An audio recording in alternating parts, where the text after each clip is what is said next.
Hello dear students, कैसे हैं आप सभी। आईसीटी वर्चुअल क्लासरूम देहरादून में आप सभी का स्वागत करती हूं। मेरा नाम समता है।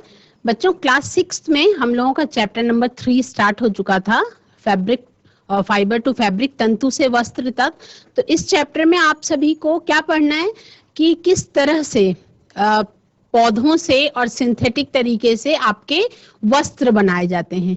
मेनली हम लोगों को क्या करना है, अपने कपड़ों के बारे में, उसकी किस तरह से मैन्युफैक्चरिंग होती है, किस तरीके से वो कपड़ा बनता है, उसके बारे में आपको इस चैप्टर में डिस्कशन करना है। तो बिना देरी किए हुए हम स्मार्ट बोर्ड की तरफ चलेंगे और चैप्टर अपना कंटिन्यू करेंगे।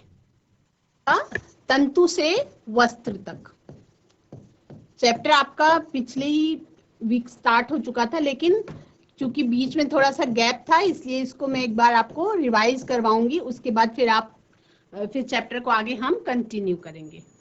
मैंने आपको बताया था कि तंतु से वस्त्र तक आपको किस तरह से तंतु से धागा बनता है और धागे से फिर आपका फैब्रिक बनता है, उसके बारे में आपका ये चैप्टर पूरा उसी पे बेस्ड है। तो कभी मैंने आपको बताया था कि कभी आप किसी शॉप में जाते हैं अगर कपड़े खरीदने के लिए, तो वहां पे अलग अलग तरीके के कपड़े आपको देखने को मिलते हैं।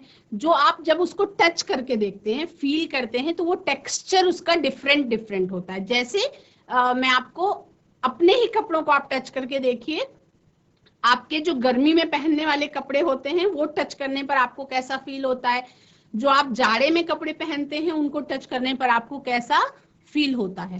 तो उसके अलावा आप अपने मम्मी की साड़ी को टच करके देखिए, वो किस तरीके से उसमें आपको फील होता है। कोई साड़ी बहुत सॉफ्ट होती है, ठीक है, कोई साड़ी क्या होती है, बहुत सॉफ्ट नहीं होती, थोड़ा सा हार्ड होती है। कोई साड़ी ऐसी होती है कि जो जब पहनती है तो वो एकदम स्मूथ सी रहती है। कोई साड़ी ऐसी होती है कि जो स्मूथ सी नहीं दिखाई पड़ती, खड़ी खड़ी सी दिखाई पड़ती है। तो इसलिए can you tell why your jeans is rough.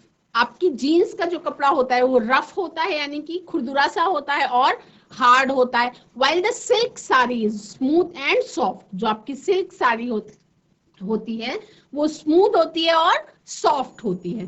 तो fabric is basically obtained from fibres. Fabric जो है, आपका जो कपड़ा है, वो बेसिकली आपको कहाँ से मिलता है, फाइबर्स से मिलता है, यानी कि तंतुओं से मिलता है। तो तंतु से वस्त्र तक की यात्रा किस तरह से पूरी करता है, तंतु किस तरह से वस्त्र के रूप में बदल जाता है, उसी के बारे में आपको इस चैप्टर में चर्चा करनी है। फाइबर्स यानी कि तंतु क्या होते हैं, फाइबर्स और long filamentous like structure that can be rolled together to form threads।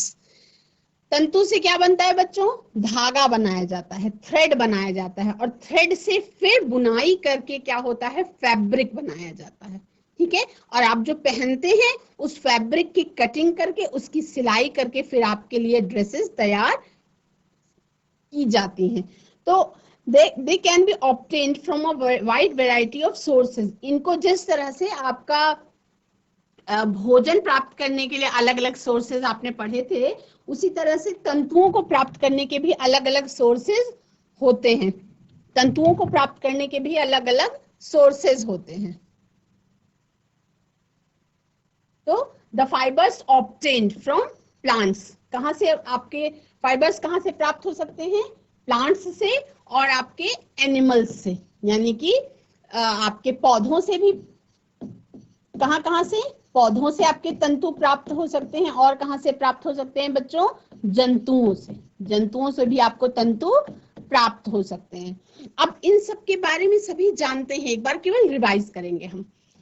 Natural fibres कौन से होते हैं, नेचुरल फाइबर्स ऐसे तंतु होते हैं, ऐसे फाइबर्स होते हैं कि जिनको प्राप्त करने के लिए आपको पौधों से या जंतुओं से प्राप्त हो जाते हैं, जिनके लिए आपको मैनुअली कुछ नहीं करना पड़ता।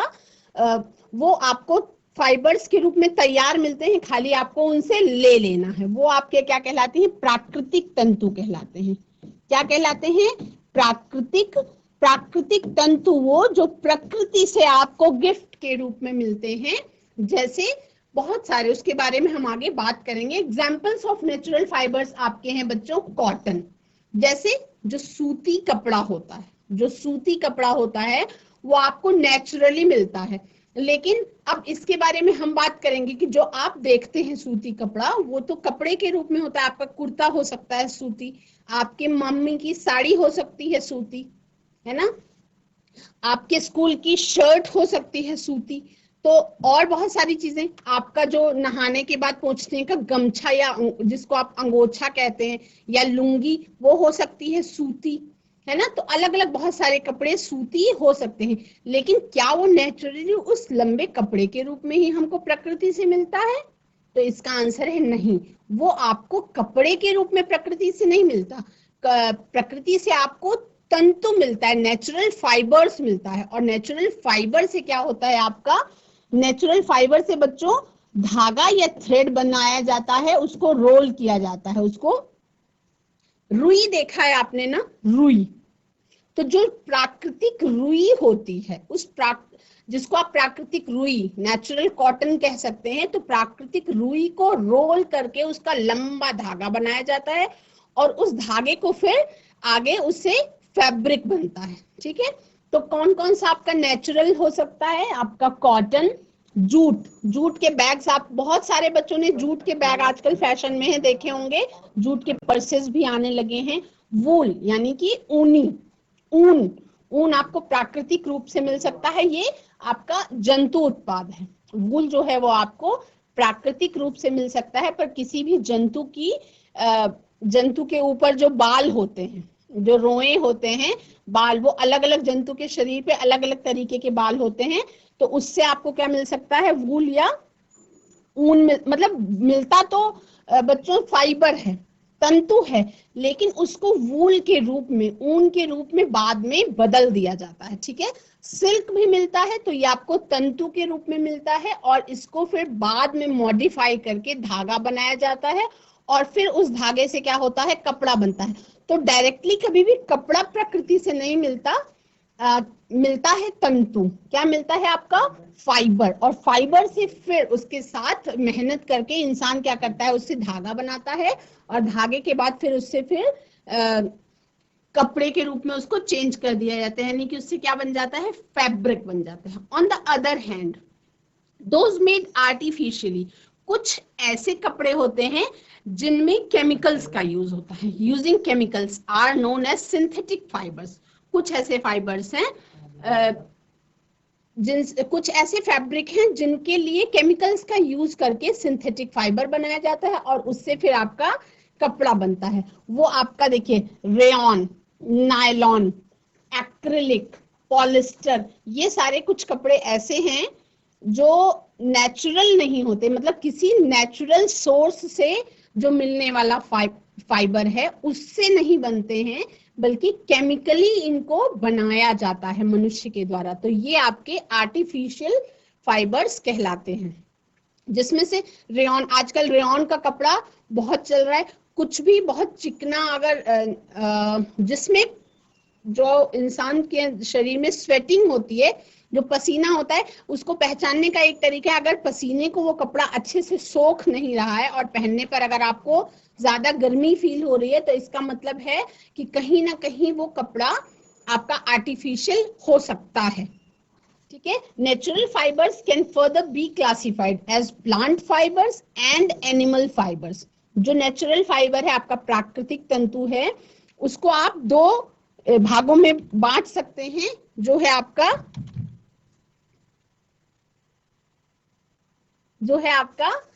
नेचुरल फाइबर और एनिमल फाइबर, प्लांट फाइबर और एनिमल फाइबर, यानी कि जंतुओं से प्राप्त होने वाला तंतु और पौधों से प्राप्त होने वाला तंतु।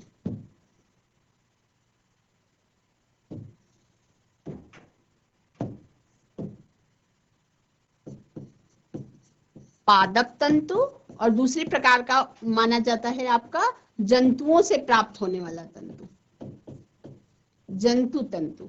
एज देयर नेम सजेस्ट, जैसा आपको नाम से लग रहा है, fibres obtained from plants are called plant fibres. जो फाइबर्स, जो तंतु आपको पौधों से प्राप्त होते हैं, वो आपके प्लांट फाइबर्स या पादप तंतु कहलाते हैं। while those obtained from animals are called animal fibers, और जो तंतु जो तंतु आपको कहाँ से मिलते हैं? जंतुओं से प्राप्त होते हैं, एनिमल्स से प्राप्त होते हैं। वो आपके एनिमल फाइबर्स यानी कि जंतुओं से प्राप्त होने वाला तंतु कहलाते हैं।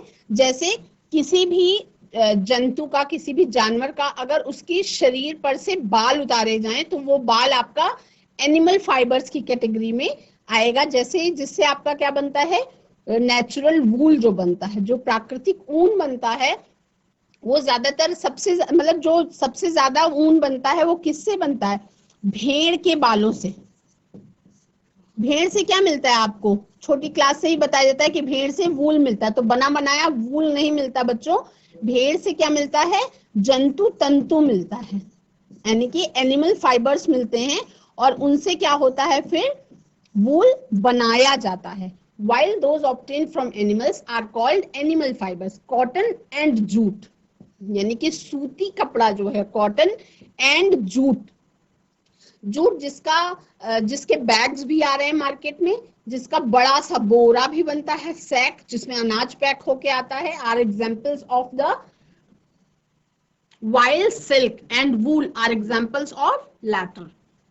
तो आपका कॉटन और जूट जो है वो प्लांट फाइबर्स में, और सिल्क और वूल ये आपका जंतु एनिमल फैब्रिक में आता है। ठीक है, इसी से फैब्रिक बनता है नेचुरल।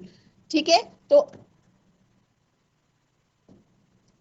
इस तरह से देखेंगे तंतु जो होते हैं, फाइबर्स जो होते हैं, वो क्लासिफाइड किए गए हैं दो तरीके में। एक होता है आपका नेचुरल फाइबर यानी कि प्राकृतिक तंतु, और दूसरे होते हैं आपके सिंथेटिक, जिसको आप आर्टिफिशियल या कृत्रिम भी कह सकते हैं, जो मनुष्यों के द्वारा बनाया जाता है, आपको प्रकृति से नहीं मिलता, वो क्या कहलाता है? कृत्रिम। जो प्राकृतिक होता है तंतु, वो भी दो प्रकार से कैटेगराइज किया गया है। एक तो आपका होता है जंतुओं से प्राप्त होने वाला तंतु, और दूसरे प्रकार का तंतु होता है आपका पौधों से प्राप्त होने वाला तंतु। ठीक, तो इस फ्लो चार्ट के माध्यम से आपको ये समझ में आ गया कि तंतु जो होते हैं, तंतुओं, और तंतु से क्या बनता है बच्चों? तंतु से बनता है धागा, और धागे से ही बनता है कपड़ा, यानी फाइबर से बनता है थ्रेड, और थ्रेड से बनता है आपका फैब्रिक। ठीक है, इसके बाद हम अब नेचुरल फाइबर्स के बारे में पढ़ेंगे कि नेचुरल फाइबर्स हमको कौन कौन से हुए और किस किस तरह से मिलते हैं। The fibres obtained from the living world are called natural fibres. जो हमें सजीव जगत से मिलते हैं, जो भी फाइबर्स, जो भी तंतु, वो क्या? प्राकृतिक फाइबर्स या प्राकृतिक तंतु कहलाते हैं। ऐसे तंतु जिसके लिए आपको खुद से कोई स्पेशल एफर्ट करने की जरूरत नहीं है, वो आपको प्रकृति देती है, वो क्या कहलाते हैं? प्राकृतिक तंतु कहलाते हैं। ठीक है, these can be obtained from both, plant से भी मिल सकता है आपको और एनिमल्स से भी मिल सकता है। फाइबर्स सच एज कॉटन, जो सूती कपड़ा होता है, एंड जूट, ये दोनों जो है आपके प्लांट्स से मिलते हैं। तो आपका सूती कपड़ा हो गया और जूट, ये दोनों किससे? प्लांट से। ये कैसे हैं? पादप तंतु, ये आपको प्लांट्स से मिलते हैं। अब जूट कैसे हम प्राप्त करते हैं? एक पौधा होता है, तो पौधे की तने को क्या करते हैं? पानी में बहुत टाइम तक के लिए भिगा के छोड़ दिया जाता है, फिर धीरे धीरे उससे तंतु खींच खींच के निकाला जाता है, और उसको कहते हैं जूट। उससे आजकल बहुत सारे बैग्स का निर्माण हो रहा है, मार्केट में अवेलेबल है जूट से बने हुए बहुत सारे चीजें। वूल यानी कि ऊन, एंड सिल्क, ये दोनों आर ऑफ एनिमल ओरिजिन। ये किससे प्राप्त होते हैं? आपको जंतुओं की सहायता से ये तंतु आपको प्राप्त होते हैं। कौन कौन से? ऊन और सिल्क। ऊन और सिल्क जो हैं, ये दोनों आपको जंतुओं की सहायता से प्राप्त होते हैं। ये कैसे हैं? एनिमल ओरिजिन है, यानी जंतुओं की सहायता से आपको ये प्राप्त होते हैं। वूल is primarily obtained from sheep. सबसे ज्यादा वूल का फाइबर जो है वो आपको किससे मिलता है बच्चों? भेड़ से, शीप से। किससे मिलता है? भेड़ से। पर हम ये नहीं कह सकते कि केवल भेड़ से ही मिलता है, बहुत सारे और भी जंतु हैं जो हमको, जिससे हमें वूल प्राप्त होता है। शीप एंड गोट, गोट जो जंगली गोट्स होती हैं उनके भी बाल बहुत बड़े बड़े होते हैं, या अलग अलग जगहों पे अलग अलग टाइप के गोट्स की वैरायटीज पाई जाती हैं जिनके बाल लंबे बड़े होते हैं। तो उनके बालों को क्या करते हैं, ले लेते हैं तंतु के रूप में और फिर उससे थ्रेड बनाते हैं और उसके बाद फिर आपका उसको वूल के रूप में कन्वर्ट कर दिया जाता है। तो जो ये बच्चों सारा चीज क्या हो गया, मार्केटिंग का टेक्निक ऐसा होता है कि जो प्रकृति से मिली हुई चीजें हैं उनको फिर अलग अलग चीज तरीके से मॉडिफाइड करके फैक्ट्रीज में ले जाके थ्रेड में बना के और उसके बाद फिर अलग तरीके से उसको मार्केट में उतार दिया जाता है। लेकिन जो उसका ओरिजिन होता है, जो उसका रॉ मटेरियल है, वो आपको किससे मिल रहा है, भेड़ से, आपका बकरी के बालों से, या फिर आपके खरगोश के बालों से भी, रैबिट के बालों से भी वूल बनता है। However, it can also be obtained from yak. याक बहुत बड़ा जानवर होता है। कैमल, ऊंट के बालों से भी मिलता है, एंड रैबिट, और खरगोश के बालों से भी ऊन बन सकता है। तो वो ऊन अलग अलग तरीके का होता है और ये जो नेचुरल है बच्चों, ये बहुत कॉस्टली होता है। बिल्कुल, अगर बहुत कॉस्टली है इट मीन्स कि वो नेचुरल होगा, लेकिन क्या होता है कभी कभी मार्केट में बहुत कॉस्टली तो है लेकिन वो नेचुरल नहीं भी है। मतलब फूल बनाते हैं, कस्टमर्स का फूल बनाते हैं, वो महंगा चीज तो बेचेंगे लेकिन आपको नेचुरल चीज नहीं मिलेगी। तो उसके लिए जो बड़े लोग होते हैं, बुजुर्ग लोग होते हैं, वो अंदाजा लगा पाते हैं कि नेचुरल है क्या नहीं। याक एक जानवर होता है बहुत बड़ा सा, कह सकते हैं बहुत बड़ा सा भैंसे के जैसा होता है, बहुत लंबे लंबे उसके बाल होते हैं। उसके बालों को निकाल करके भी उसको वूल के रूप में कन्वर्ट मॉडिफाई कर दिया जाता है।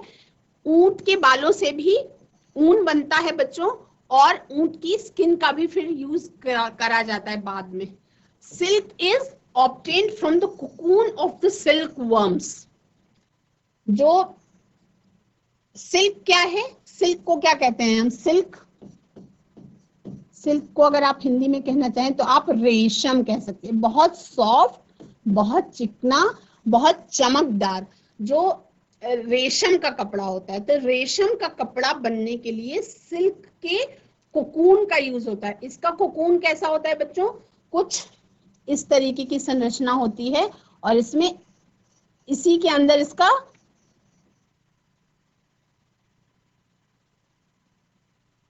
कुछ इस तरीके की संरचना होती है। तो जो कुकून बनता है, इस कुकून के अंदर ही ये कीड़ा रहता है, ठीक है। That live only on mulberry trees. Silk worm जो है वो कहां पर रहता है, मलबरी ट्रीज पे रहता है। और सिल्क, अब इस समय तो पूरा का पूरा रेशम विभाग है जहां पे सिल्क वर्म्स का पालन किया जाता है और उससे फिर सिल्क का उत्पादन करवाया जाता है। सिंस वेरी लॉन्ग टाइम, बहुत लंबे समय से natural fibres have been used by humans. मनुष्यों के द्वारा जो प्राकृतिक तंतु हैं उनको इस्तेमाल किया जाता है। ये आप देख पा रहे हैं, ये क्या, ये कौन सा प्राकृतिक तंतु है, ये आपका है पादप तंतु। पादप तंतु ये है क्या, कॉटन, इसको क्या कहते हैं, कॉटन।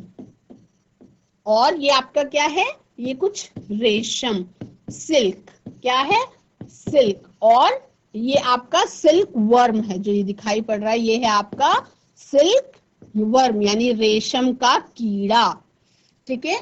तो फैब्रिक्स बनाने के लिए बहुत लंबे समय से इंसान क्या कर रहा है, नेचुरल फाइबर्स का यूज कर रहा है। Synthetic fibres came into the picture about a century ago. जो सिंथेटिक फाइबर्स हैं, जो कृत्रिम फाइबर हैं, इन ये बच्चों ये बहुत समय, मतलब बहुत अभी कम टाइम हुआ है इसको आए हुए, लगभग 100-150 साल पहले, उसके पहले तक जब आजादी की लड़ाई हमारे यहाँ चल रही थी, जी के टाइम पे कोई सिंथेटिक फाइबर नहीं होता। तभी गांधी जी का चरखा आप सभी बच्चों ने देखा है ना, तो वो चरखे से खुद कपड़ा बुनते थे और उसके बाद फिर उसी को वो पहनते थे। तो उसके बाद फिर रिवोल्यूशन आया और टेक्सटाइल इंडस्ट्री फिर आ गई पिक्चर में, है ना। तो इस तरह से जो प्राकृतिक तंतु हैं उससे प्राकृतिक कपड़े बनते हैं। और आप सबको पता होना चाहिए कि जो प्राकृतिक कपड़े होते हैं वो बच्चों हमारे शरीर के लिए हमेशा ही कैसे होते हैं, फायदेमंद होते हैं। और जो आपके सिंथेटिक फाइबर्स होते हैं वो उतने अच्छे नहीं होते हैं, ठीक है। सिंथेटिक फाइबर्स मतलब आपका मैन मेड फाइबर्स, मनुष्यों के द्वारा बनाया जाने वाला तंतु जिसमें प्रकृति की कोई हेल्प नहीं ली जाती है, are known as synthetic fibres. इस तरीके के कपड़े आपके क्या कहलाते हैं? तंतु क्या कहलाते हैं? संश्लिष्ट तंतु कहलाते हैं। संश्लिष्ट, या इन्हीं को आप क्या कह सकते हैं? इन्हीं को आप सिंथेटिक भी कह सकते हैं, इन्हीं को आप आर्टिफिशियल भी कह सकते हैं, इन्हीं को आप कृत्रिम भी कह सकते हैं, इन्हीं को आप कृत्रिम भी तंतु कह सकते हैं, जिसमें किसी न किसी केमिकल का यूज हुआ होता है। They are made by carrying out reactions between various chemicals. अलग अलग बहुत सारे रसायनों के बीच में रिएक्शंस करवा के फिर क्या करते हैं, आपका तंतु बनाया जाता है। Synthetic fibres are not easily affected by micro organisms and have more strength than natural fibres. तो बट ऑब्वियस है कि नेचुरल फाइबर से ये ज्यादा मजबूत होते हैं। कुछ कपड़े हैं आपके जैसे rayon, nylon, acrylic and polyester are examples of synthetic fibres. बच्चों, आज की क्लास में आप सभी ने जाना कि जो तंतु से वस्त्र तक की यात्रा है वो किस तरह से पूरी होती है। तंतु दो प्रकार के होते हैं, एक तो आपके होते हैं प्राकृतिक तंतु जो आपको प्रकृति से प्राप्त होते हैं एज अ गिफ्ट, और दूसरे होते हैं आपके सिंथेटिक फाइबर्स जो आपको प्रकृति से नहीं प्राप्त होते। कुछ केमिकल्स के रिएक्शंस के द्वारा क्या होता है, सिंथेटिक फाइबर्स का निर्माण होता है, जो आपके होते हैं मैन मेड।